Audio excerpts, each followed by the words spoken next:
I am Frederic Delarue, and I'm here today to talk to you about my first near-death experience.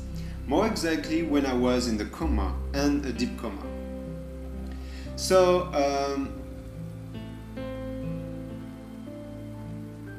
it was in France. I was 12 years old, and my parents were driving. My dad was driving, my mom next to him, my little brother next to my dad, and me behind my mother. At that time, there was no seatbelt required in France.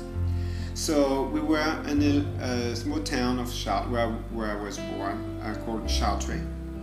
It's in the north side of France, between Paris and Normandy. That's for the little story. And a car on the right side was coming faster than nobody could expect. And before I could say anything, the car hit the door where I was sitting. The two of us, my little brother and myself, got popped in the air, and nobody was injured except me. I really popped in the air very high, actually, and felt like a rock on the road. And from that moment on, it's a blessing in disguise that really completely turned my life around, changed my life forever. And when I was laying in this situation, for people who could see with their physical eyes the scenery, it was horrible, horrific. My head, my body was screwed up. Really, it was a mess. My left eye was out of its orbit, so you have a little sample of how pretty it was. However, for me, it was great. I was in the light already. I was out of my body because the body was probably too painful. So when the body is too painful, what happens? The soul leaves the body to alleviate that pain. So I was light in the light, and everything felt free. There was no physical limitation, physical attachment, physical pain, physical suffering. It was pure and unconditional love and complete freedom. On the other hand, people saw the accident, and people who were involved in the accident, like my parents or like my dad, who was driving, so he had a lot of guiltiness attached to him. And they felt horrible. Now I want to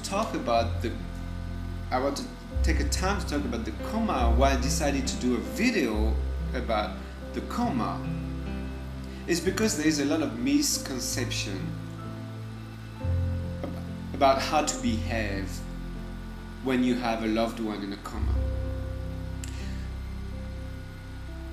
This is going to be based on my own experience, and I'm not saying all the experiences are the same, far from that, but if it was my experience, I imagine on this earth there is probably many other thousands of people who had similar, or who had the similar experience, kind of.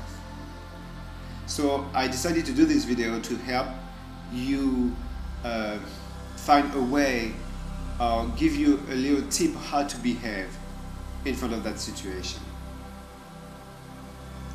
In the coma, laying on the road, I could feel everything was sound. First of all, every sound was amplified 100 times. To give you an example, somebody feeling pain internally was felt like a whisper. Every whisper was felt like a person talking right to my ear. So imagine when you had somebody next to me crying loudly, how it felt. It felt just unbearable. It's as simple as that. And when you have somebody in the coma, that's really what you don't want to do. Because when you are in the coma, you are between two worlds. The world in the light, where you there's no limitation. It's just complete freedom.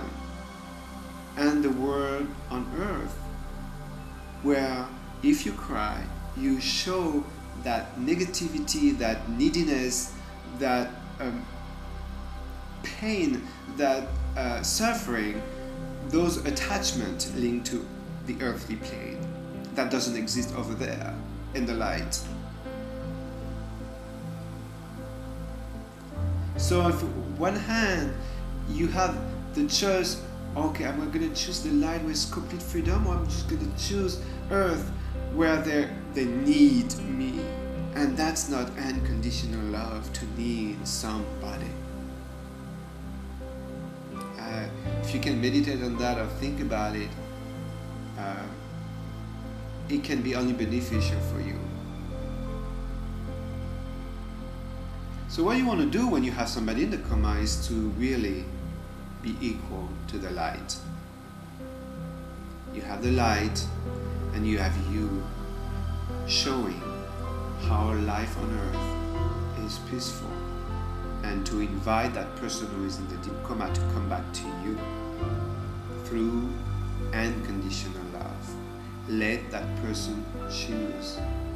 Don't beg that person to come back. Play some nice music that can ground that person back. I had a friend who had somebody in the coma, and I offered to, she said, well, which one of your CDs, because of course from that near-death experience I received the gift of music, and it was a blessing in disguise, like I said. And I told her, well, use that CD called Reflection, because it's more grounded, it's what that person needs. And she said why she played that CD. Feeling internally the pain, her pain internally, she tried not to express it loudly like she used to. So she kept things internally and she played that CD, and that person came back to her. And she was stunned. I said, well, you know, when you're in the coma, you're in between words. So, you know, in order to make the right decision, you need, if you have two lights, then it's easy to go to your loved one. But if you have your loved one will show the terrible attachment of pain, and then the light that is the light, the real light, then you choose the light. Anybody would do the same. It's obvious. So anyway, I just wanted to make that video to tell you about this, to give you a tip on how to behave on people in the coma. Of course, after that, I had my near-death experience, and you know, I wrote a book about it. So I invite you to, if you want to read more, if you want to read more of what I do, go to neardeathexperiencebook.com. neardeathexperiencebook.com. Anyway, I thank you for listening.